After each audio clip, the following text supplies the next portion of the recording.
This is not what I want to see when I come into my room. This intimidates me. Like, please no, don't insert certain gadgets like that. Ugh.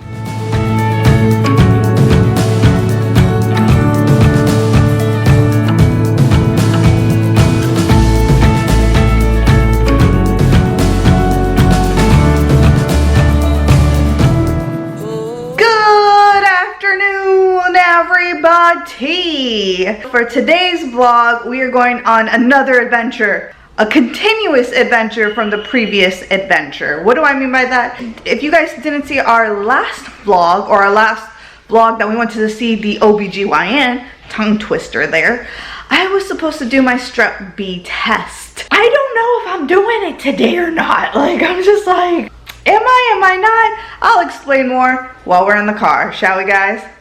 Alrighty, so we are in the car on our way to our OBGYN appointment. I don't know what's gonna happen in today's appointment. I don't know if I'm gonna do the Strep B test because in the last appointment, I talked to them, you know, we are doing a C-section, a scheduled C-section, and they're like, well, since you're doing a C-section, there's no point in doing a Strep B, but maybe your child's pediatrician requires it. So I think it also depends on the doctor. I don't know. I'm anxious and I don't know what some of the comments are going to say. If you are a mother or had somebody very close to you carrying, how was the Strep B test?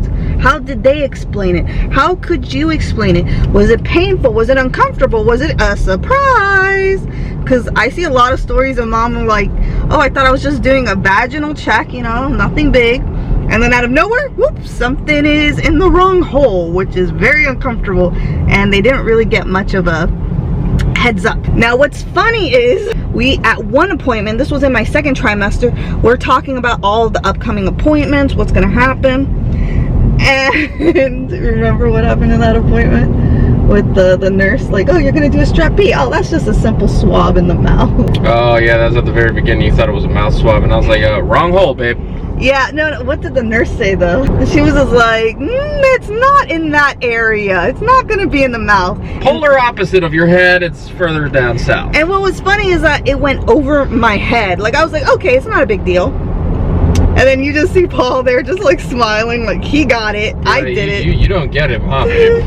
So when we were in the car, he explained it to me. I was like, ah! And it was just so silly. Like that's how bad those things go over my head. Like it just did not register at all. Now we are on our way. We're gonna be seeing a different doctor, but we saw her in the past. And I don't like playing doctor roulette right now. Like, we have to pick a doctor we would like, if possible, to do our C-section. I mean, there's so many doctors in this office. Like, how many? Like 10? I think it's like 10 or 12 doctors. They have like 5 physician assistants and like 6 nurse practitioners. Yeah, and we have to pick one of those doctors. And I'm just like, we haven't even seen all of them, huh? We have not seen all of them. I think we've seen the most, like 8? Yeah. We've tried seeing a different one every single appointment, and that's on purpose, so that, you know, you can get a feel for, you know, which doctor you prefer, what doctor you like. And, you know, there's like 2 or 3 of them that we really like. Yes. That super nice, amazing bedside manner, and they can show, like, you feel like they genuinely care, exactly. And, you know, some of these doctors have come from other hospital systems. They were medical directors. They're, you know, been doing this for many, many years. And some of them are younger. So, you know, you can kind of pick and choose who you really want to be, you know, your OB doctor. Yeah.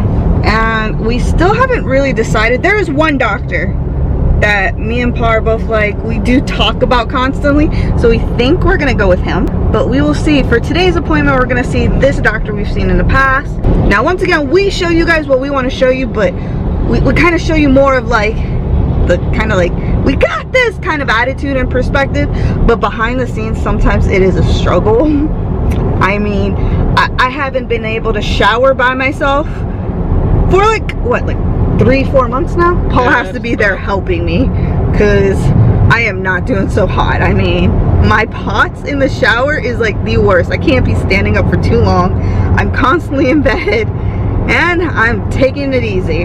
So we're gonna go and advocate and see how this goes, and we're gonna take you guys along for that journey.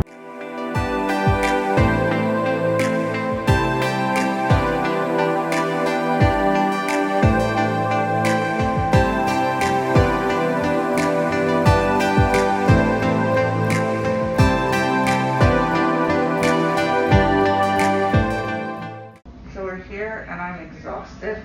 My heart rate is a little bit high, just a little bit, so they definitely want to talk to me and check that out. We'll see, but I'll update you guys afterwards because yeah, this is a lot right now. This is not what I want to see when I come into my room. Now guys, these are just typical tools that they always have laying out in the OB office. Well, in my OB office, every office is different. This intimidates me, like, please no, don't insert certain gadgets like that. Ugh. So we are back in the car. Let's get into this and what happened at my appointment. So once again, every appointment we go to, we have a different doctor. We have to pick a doctor that we want to perform the C-section. Every doctor is different. Every doctor has their own criteria. To each his own. This doctor was very big on the Strep B test. I told her the last appointment with the previous doctor, he said it was not needed. You know, since I was doing a C-section, don't even do it. And she was like, no, you need to do it. It's a must. Now, and she gave us the whole spiel. She gave us the information as to why it's important, because even though Janice is having a planned C-section, it can happen where her water breaks early. So it says if that happens, they would like to know if you do or do not have strep or any kind of, you know, it's good information to have. Yeah. So she was like, I am in favor of doing it because it is just going to remove some doubt there's going to be in the emergency of, hey, your baby's coming, you know, taking care of you and everything like that. So she's like, I don't agree with not doing it. I say do it because it's a simple, like, you stick in, you stick out, that's it. It's nothing crazy. So I was a little nervous. I was just like, okay, you know, I will always listen to a doctor. I will listen to the pros and cons and weigh it out. And that's what I did for this situation. And guys, it was not bad at all. Like, I did feel a little discomfort, like as if a tad irritation, but other than that, I didn't really feel much. It wasn't uncomfortable. It was quick, simple, and easy. Now, some of you guys may ask, did you do a cervix check? I did not, just because, you know, me and Pop talked about it in the past. We just don't see the need for it, to each his own. And plus, once again, we are doing a C-section, and a lot of C-section moms say it, there's no need to do cervix checks, even before going into the hospital and when you're during your labor and delivery process. So the heart attack I was having previously is all gone. So if any of you pregnant mommies out there are getting to this point of doing a Strep B test, it is not a big deal. It is nothing crazy. I mean, it's like a Q-tip just going in, done, simple, easy, like within, I say 10 seconds I was done. I was like, yeah, I was so proud of myself. Janice literally looked at the doctor and she was like, wait, that's it? That's it, you're done. Yeah, I was like, I did it, I'm so proud of myself. Now, there was a part that me and Paul were kind of laughing. So let's see if you guys laugh at this. Oh, everybody has a different sense of humor. Of course, before the appointment starts, I am talking to the nurse, you know, giving updates, whatever. She passes on the information to the actual doctor. And at one point she asked me, did you get your COVID shot?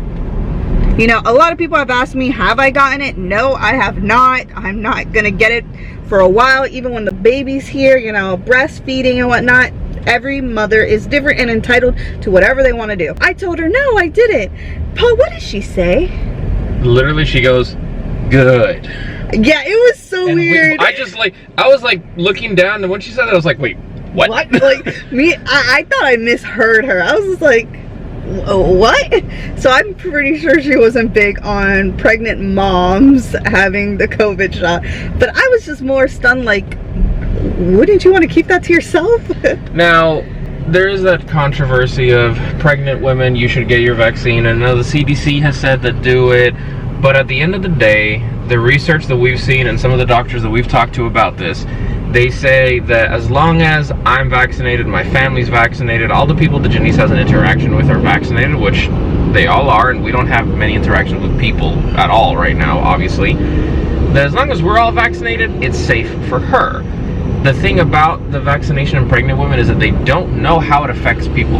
And they will say, statistically speaking, so many women got the vaccine and there's no issues with birth or any kind of problems, but what they don't tell you is the women didn't get vaccinated from the very beginning. They got vaccinated like the last couple weeks. Again, they don't know what truly is going to happen, and back in the 50s, there was a vaccine to help women during their pregnancy, and it caused children to be born without arms. You can do research, that's an actual thing, and they said that this is the most amazing, safe thing ever. But in reality, they did not know what was going on. So, for Janice, she ain't getting it, not until later. Yeah. You know, me, I don't plan on having any children. I'm good, so. Now, once again, to each their own. Every mom is different. Every mom's gonna do their own thing. As long as you're putting your child and yourself first, that's all that matters. Us moms gotta support one another. Even if it's something that we maybe not agree with. Don't get me wrong, there's lots of women who have gotten the vaccine during pregnancy and haven't had a single issue, and the baby were born without a single issue.